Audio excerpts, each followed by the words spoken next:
All right. I am waiting for my guest, and you'll probably know him if you're on Saints Twitter. If you don't know him, you should know him. And I'm sorry, this is a little rudimentary setup, but the AC in my father's house has gone out. All right, he's here. My man, Ryan.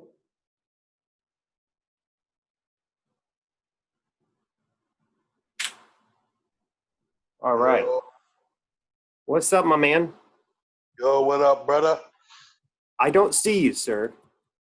I don't have video on, man. Why no, bro? Why no video?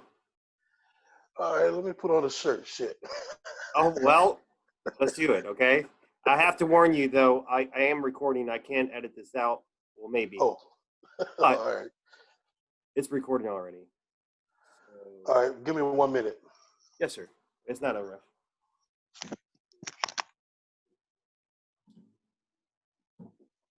Oh, the fan went out.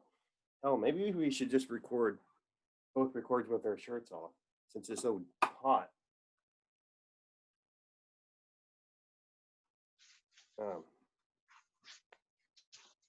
This is a very relaxed show. Hell, me and my buddy, we recorded like on his back porch and we were smoking cigarettes the whole time like degenerates. So, hey, what's up, man? Dude, it's good Yo, what to up, brother? finally meet you kind of face to face. Yeah, man. About damn time, man. I'm telling, well, I almost, you're so notorious for never showing up. I didn't know if this interview was actually going to happen. So, Well, it's funny because I flaked out once already, so yeah, it's all right. like the Hey, though, obligatory flake out. all right, for those that don't know you, I know you from Saints Twitter. And if you don't know Saints Twitter, the best way to describe it is it's the most hilarious place on earth, right? Yeah, yeah. Correct. All right, so for those that don't know you, you just want to introduce yourself and maybe how they can find you.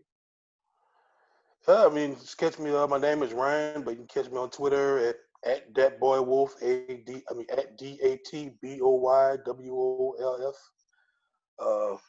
Cool. Yeah, that's how you catch me. I have a podcast called hashtag Saints Twitter podcast. You do? So I didn't know yeah, that. yeah. So you can just go on, your favorite podcatcher and look up hashtag Saints Twitter, and Dude, if I it'll knew, pop up. I'd be listening to it already. Yeah. Well, now you know, brother. Well, I'll definitely give a listen afterwards because I am behind on my sports fandom for a Good. good reason. But it's Yeah. just for months and months. The last thing I could really think about was football. But now Real. I'm back in that mood. So, Nah, man. Look, I mean, really, honestly, the last couple of weeks, me and Adam, we just started the podcast just oh, out of really? boredom. Yeah, it was just out of boredom during the pandemic, like back in March when like everybody was locked down. It was like, man, let's just, you know, he wanted to get somebody on the pod. We do interviews with like various NFL personalities, and he Cool. was able to get some. Yeah, so we get a couple of people on and just talk football, among other things, talk politics, all kind of stuff, So, Dude, I'll definitely check it out. How many episodes are you in? So man, we like at 20, man. We've had Greg Rosenthal on twice. We've had Greg Cosell, Brian Baldinger, Delvin Bro, bro, yeah, Baldinger, Mike Triplett, yeah, Baldinger, he killed it too, bro. I bet, dude, he always kills it, man. That Yeah. guy he has some of the best sports commentary Oh yeah, across man. the board. In football, I don't know if there's anybody really close. I Like, mean, you just want to get hyped up for the season, like, just go listen to that episode. You don't have to listen to no other episode. Listen to that one just if you want to get yourself hyped up for the Saints season. dude, I'm on it. Well, hey, so I wanted to start off this episode by just asking, how did you get fall in love with the Saints? We're both Saints fans. I always like hearing that story. So let's just start out with that. Well, I mean, obviously, I'm from New Orleans, so you grew up in New Orleans. It's just Saints. You're going to be exposed to the Saints. But when I was growing up in the early '80s, late '80s, when I started to kind of notice football happening on the TV, and the family would be watching football on Sundays, you just root for whatever you're watching. You don't know what's going on, but everybody would say, "Who that?" and Saints, and I'm like, "Oh, who that? Saints?" Yeah. Uh, And so that's basically how you just become a fan in New Orleans, how you become a fan of the Saints. But, as you start to get older, you start to understand what's going on a little bit. You get a favorite player here and there. Mine was Ironhead Hayward. Yeah, Uh, bud. there was that season, I think it was 91 or 92, where they started off like 7-0, and like the whole city was hyped. I The remember that. school, yeah, all the schools had like, you draw something Saints, and it was just all kind of Saints things going on. You had the chain thing, the chain commercial, and Cha-ching. it was just, yeah, it was all that was going on. So that was like the height that was like my first really memory of being like a Saints fan. And then you had your up and downs after that. I was just like a bandwagon, typical teenage bandwagon fan for a while. Then it's the 49ers, the Cowboys. I pretty much like, I just like good football, just like good football players. Right. But then, once I got about 17, I started getting back into the Saints a little more, and became like a true Saints fan and true football fan. I started to understand football more, just as a sport, rather than just who's the best running back or wide receiver or quarterback. I started getting into more of the both sides of the game, and ends and X's and O's and all that stuff. Well, dude, I mean that sounds a little bit similar to my story. I wasn't born in Louisiana. Sorry, I wasn't born in New Orleans. I grew up. I was born and grew up in a little small town called Morgan City. It's Western New Yeah, Orleans, yeah, not too far. yeah. No, Yeah, Morgan City. Yeah. but the way I became a Saints fan is my uncle James. He took me and I think my brother and my dad to a Saints game one Sunday, and I was hooked from then. And I'm hyper loyal. And I remember that 7-0 season because they were interviewing him on TV, like how real are the Saints, and the players were responding. And I swear that jinxed us. They let that 7-0 go to their head, and then it was, um, gosh, we dropped a bunch of games after that, didn't we? I think we dropped Ryan too. Let me see. Let me get a moment to see if he comes back. I don't know. Maybe he's using that New Orleans internet. I don't know how good New Orleans internet is, or I know about New Orleans. They always have water issues. Like they'll have boil waters advisories, so like you can't, you're not advised to drink the water unless you boil it because it's not sanitary. And I don't even know how that happens. Ryan knows, but it's such a unique city. I got to take my boys to two different games last year, and it was just such a cool experience for them. And New Orleans is such a unique town. Uh, like everyone there is not in their heads or not in their egos, and you just feel welcome there. Everybody's the same. It doesn't matter if you're homeless or if you're like really well-to-do and wealthy, old money around there. Just everybody's real, and that's one of the things I really appreciate about the city and about Ryan. Hopefully, he comes back on. I'm gonna shoot him a message. Um, Internet issues? Question mark? Maybe. You know what's weird? In the past, I would have totally freaked out if this happened in the middle of the interview. But I'm reading them right now. I think he still has the same link. I don't know. We'll wait and see. But yeah, last year I got to take my son Jude to his first Saints game. And before he walked into the stadium part, I actually made him close his eyes. And I walked him in and let him open his eyes. And I, just the brightness of the field and the colors. And at that point, the players were just stretching. You got to see Kamara stretching. You got to see Drew Brees stretching. He was like really, really into it. I think that was the Bucks game. Teddy Bridgewater was starting at that point, but I did take him to a Carolina game. That Carolina game in the Dome, the one that came right down to the wire. I still don't know how we pulled that game.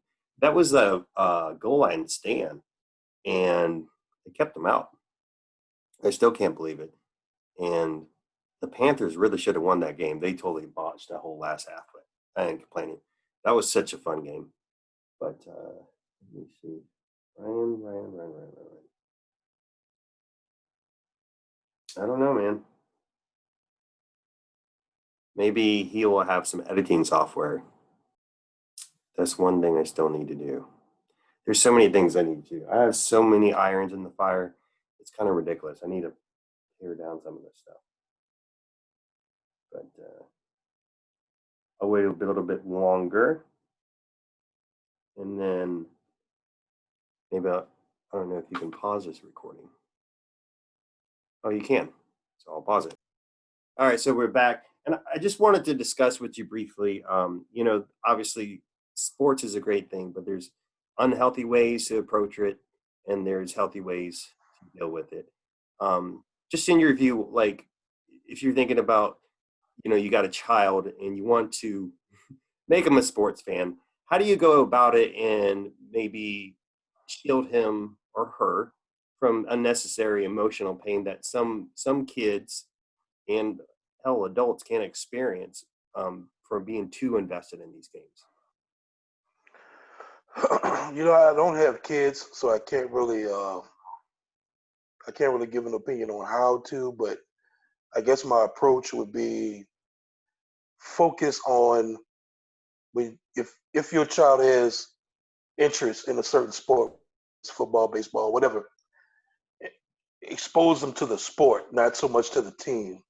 So watch different teams play, and let them enjoy the game itself, but not so much the tribe that we ally ourselves to, whatever it's the Saints, your city or whatever. Just enjoy the game. Of course, it's fine the team to root for and stuff like that, but don't let yourself get to the point where your whole week is ruined and you're fussing at your wife or you're fussing at your friend because you're in a bad mood because the ref made a bad call. You know what I'm Yeah. saying? Think how stupid that is when you really think about it. Well, I did that as a kid. So like the Saints, when like the first Saints game I went to, it was in '88. So I was like 6 at the time. And that was the Bobby B. Bear era. So they had a little bit going on. They had the dome patrol then. Yeah, But every time the Saints lost, man, I'd be messed up until Wednesday. And then Wednesday I'd be like, well, you know, if they string a couple wins together, they could get a wild card spot. And you would talk yourself back into getting hyped up again, even right. when they were terrible. You're hoping this one guy or a couple guys, man, if they could just get it going. Yeah, And that's what you would hear from the old men. And it was just like this perpetual disappointment. And for a yeah, child, that's a big thing. And I actually got to witness my sons, like they reacted really badly to the Saints playoff exit this year. yeah, Gosh, it seems like lifetimes ago, but I mean, those little dudes jumped in the air and almost simultaneously landed on the couch, started crying, and I was like, "Oh my gosh!" yeah, You know, I've been a Saints fan for a long time, but I've been uh, damaged, so to speak, and yeah, that crap doesn't even faze me anymore. I'm like, man, whatever, and then go about my day.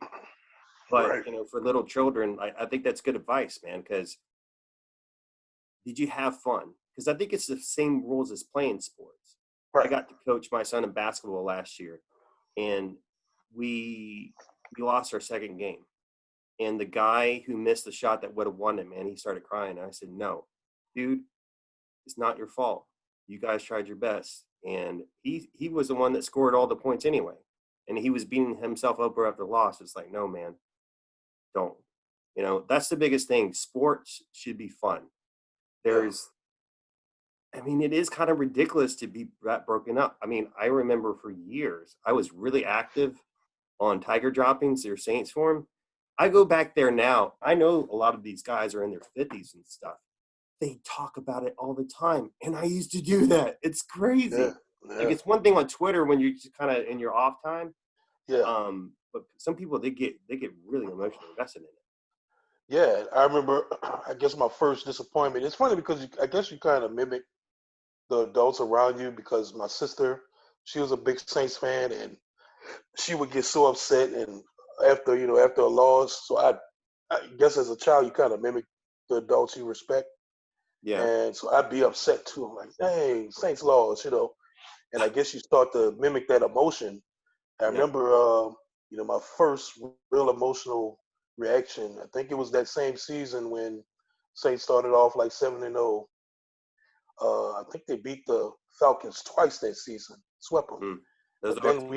we had to play them again in the playoffs, and they took us out. Mm. Took us out of the playoffs, and I never forget. Like they played on the news, these Atlanta Falcons fans around the Superdome, and they were just kind of heckling Saints fans and all that stuff. And I just remember being so pissed, man. Like I was just so pissed, and I'm like 9, 10 years old. You know what I'm saying? Like, what am I pissed Yeah. about?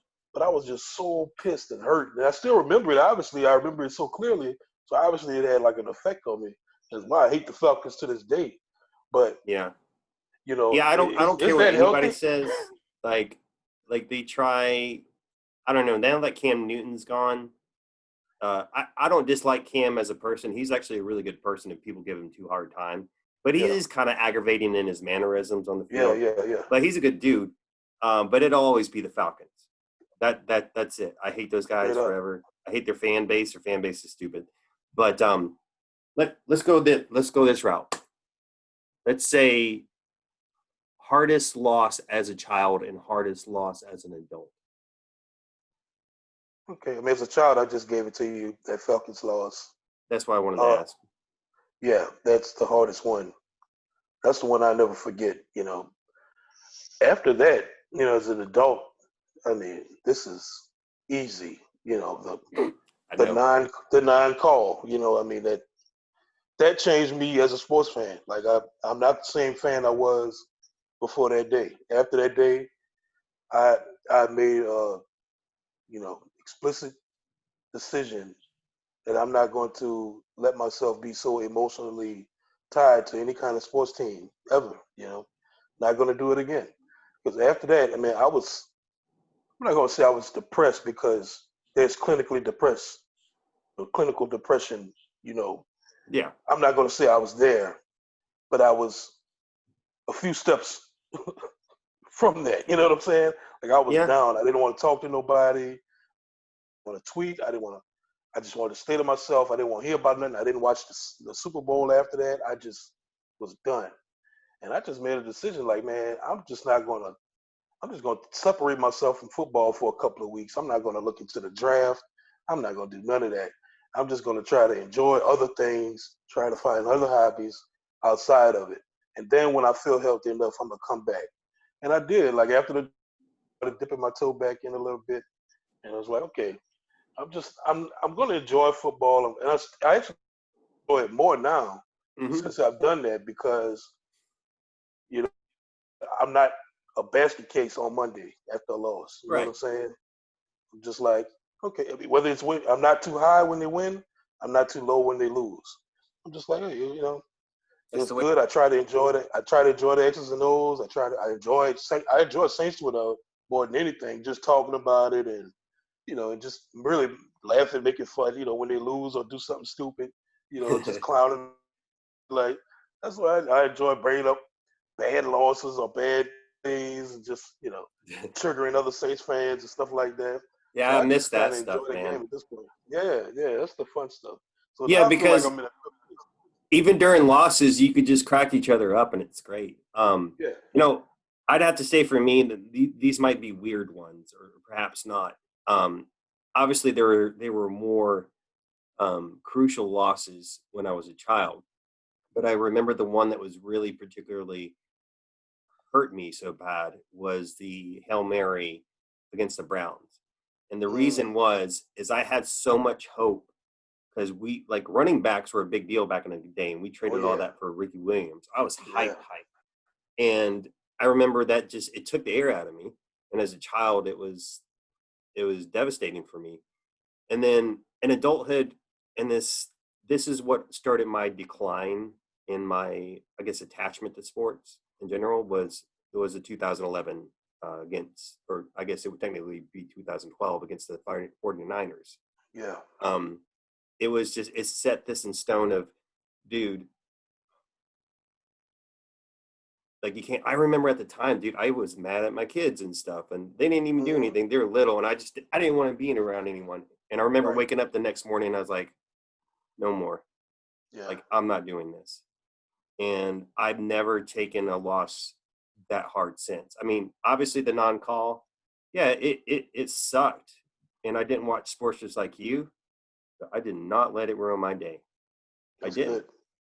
and I didn't let it ruin against the Vikings, and that was a terrible, terrible loss. That was like a defensive, like, um, just total defensive collapse, Yeah. as I remember it. But but I use that in other areas of my life. I do not emotionally attach to things um, as much as I do, and I'm very careful about what I will attach myself to, because Hmm. really, at the end of the day, you only have control of yourself, and you're responsible for your own feelings. So when people said, "You made me feel this," "You made me feel that," no, no, Yeah.